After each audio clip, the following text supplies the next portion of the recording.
3 साल से मैं विवाहित भी हूँ। अच्छा अच्छा। आपके हस्बैंड भी सर्विस में ही है किसी? जी सर। वो क्या करते हैं? वो भी इनकम टैक्स इंस्पेक्टर है। सेम सर्विस में आप लोग हैं।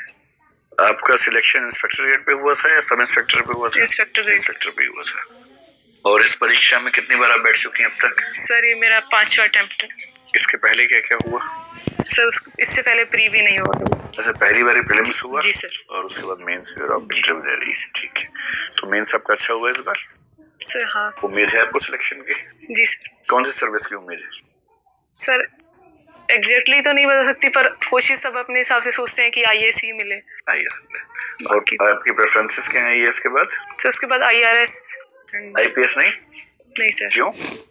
आईपीएस का सर मेरी 2 वजह रही। एक तो मैं पहले से टैक्स डिपार्टमेंट में हूँ, तो इसलिए मैंने आईआरएस को प्रेफरेंस दी, और दूसरा मुझे ऐसा लगता है कि मेरा एप्टीट्यूड भी शायद पुलिस डिपार्टमेंट के लिए थोड़ा सा फिट नहीं है, तो इसलिए मैंने उसको 4th चॉइस पे रखा है।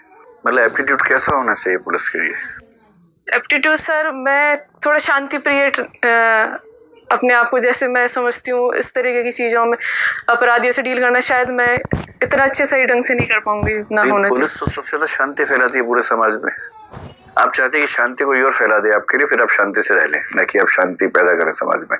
नहीं सर, ऐसा नहीं है, लेकिन पुलिस को कई बार ऐसी चीज़ों से डील करना पड़ता है जहां अगर उसके एप्टीट्यूड का व्यक्ति होगा तो वो ज़्यादा अच्छे से डील कर पाएगा। मैं शायद अपनी सर्विसेज के शायद साथ न्याय नहीं कर पाऊँ, तो इसलिए जैसे किसी को मारना पीटना हो तो आप शायद नहीं कर पाएंगे। जी सर, थोड़ा मैं और या एनकाउंटर करना पड़ जाएगा कभी तो शायद नहीं कर पाएंगे, ये लगता है आपको? जी सर। ठीक है। और आपने फॉरेन सर्विस भी नहीं आपकी? मैं जिस बैकग्राउंड से आती हूँ वहाँ फैमिली को एडजस्ट करना मुश्किल होता मेरे लिए फॉरेन सर्विसेज में, इसलिए मैंने अपने नहीं किया। अच्छा, फैमिली का मतलब आप अपने हस्बैंड की बात कर रही हैं? हस्बैंड, मेरी सास, और वो मतलब सास शुरू से गांव में रही है, वो जयपुर आने तक में भी उनको थोड़ी हिचकिचाहट होती है, तो बाहर मेरे साथ जाना, और फिर मेरे हस्बैंड अकेले उनके संतान है, तो मैं मान लीजिए आप आईएएस बन गई, आईआरएस बन गई, आपके हस्बैंड तो इंस्पेक्टर हैं, तो ऐसा तो नहीं कि इससे आपका वैवाहिक जीवन खराब हो जाएगा? नहीं सर, मैं फुल कॉन्फिडेंट हूँ, हमारी अंडरस्टैंडिंग काफी अच्छी है, तो ऐसा कोई इशू नहीं है। ऐसी 2 फिल्मों का नाम बता सकते कि वाइफ हस्बैंड से आगे निकल गई थी और उसके बाद चीजें ठीक चल नहीं पाई? हिंदी की बहुत प्रसिद्ध फिल्में हैं ऐसी जो इसी थीम पे बनी है। सॉरी सर, मैं मूवीज का आइडिया नहीं। ऐसा कोई फिल्म देखी है? एक अभिमान फिल्म बहुत प्रसिद्ध है इस मामले में।